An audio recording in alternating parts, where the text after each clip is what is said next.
किसान भाइयों नमस्कार। अगर आपके आलू के खेत में पौधों की पत्तियां ऊपर की ओर मुड़ रही हैं, सिकुड़ रही हैं और पौधा बढ़ नहीं रहा है तो सावधान हो जाइए।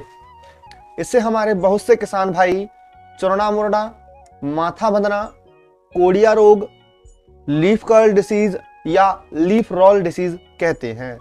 अक्सर हम कंफ्यूज हो जाते हैं कि यह किसी खाद की कमी है या कोई भयानक बीमारी। अगर आपने सही समय पर पहचान नहीं की तो यह रातों रात पूरे खेत को बर्बाद कर सकता है। आज की वीडियो में हम करेंगे इसका दूध का दूध और पानी का पानी और जानेंगे इसका 100% पक्का इलाज। सबसे पहले पहचान करना सीखें। बहुत बार हमें लगता है या कुछ ऐप्स बताते हैं यह पोटास की कमी है क्योंकि उसमें भी पत्ता मुड़ता है। तो इसका पक्का पता लगाने के लिए एक देसी टेस्ट जरूरी है। अपने खेत में जाएं और मुड़े हुए पत्तों को हाथ से छुएं।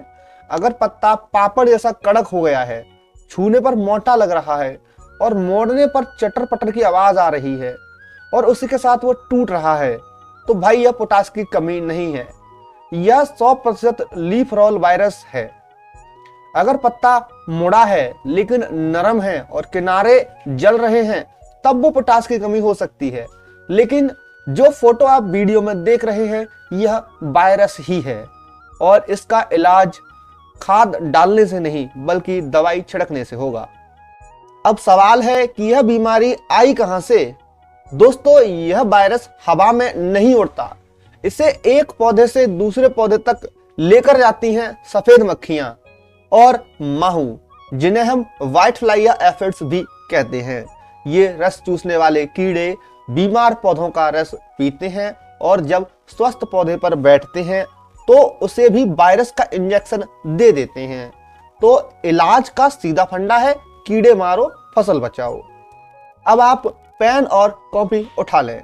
मैं आपको 3 स्टेप का पक्का इलाज बता रहा हूं। स्टेप 1, कड़वा फैसला, जिसे रगिंग कहते हैं।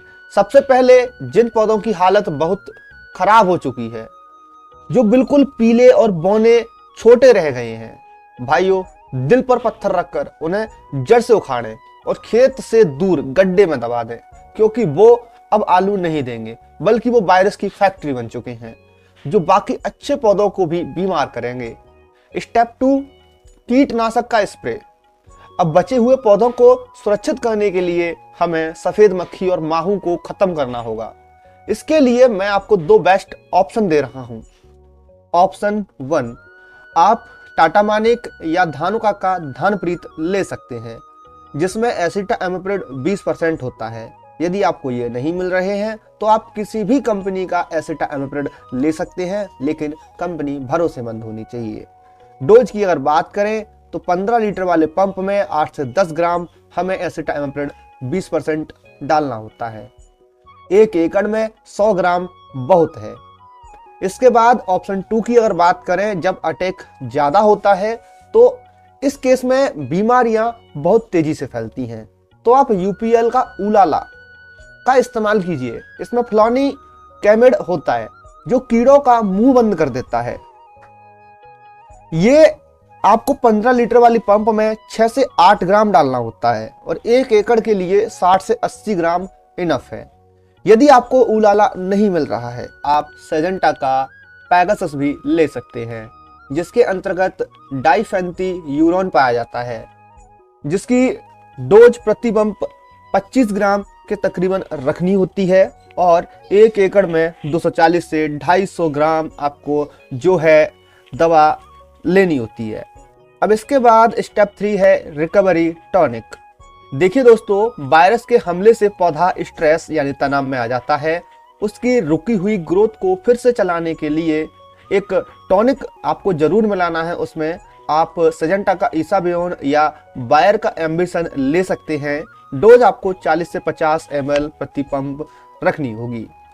अब इसके बाद यदि आपको लगता है कि आपके खेत में पोटास की कमी है जिसकी वजह से ये पत्तियां मुड़ी हुई हैं, तो आप पोटास की जो कमी है उसे पूरी करने के लिए NPK 0050 का स्प्रे जो है कर सकते हैं। लगभग 800 से 1 किलोग्राम NPK 1 एकड़ में आपको लेनी होगी, जो 0050 वाली है वह।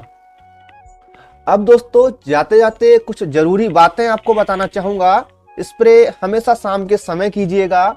चिपकाने वाला गोंद जिसे स्टिकर, सिलिकॉन स्प्रेडर कहते हैं, जरूर मिलाएं, क्योंकि आलू का पत्ता चिकना होता है और दवा फिसल जाती है। और दोस्तों नाइट्रोजन जो यूरिया है उसका प्रयोग बिल्कुल कम कर दें, बिल्कुल ना दें जब तक बीमारी ठीक नहीं होती। जब एक बार आपका खेत जो है रिकवर हो जाए, तब आप इसमें जो है नाइट्रोजन है वह देना स्टार्ट कीजिएगा। दोस्तों इन फोटो वाली स्थिति को हल्के में ना लें, तुरंत स्प्रे करें और अपनी मेहनत को बचाएं। अगर जानकारी काम की लगी हो तो वीडियो को लाइक करें और चैनल को सब्सक्राइब जरूर करें। मिलते हैं अगली वीडियो में, तब तक के लिए जय जवान जय किसान।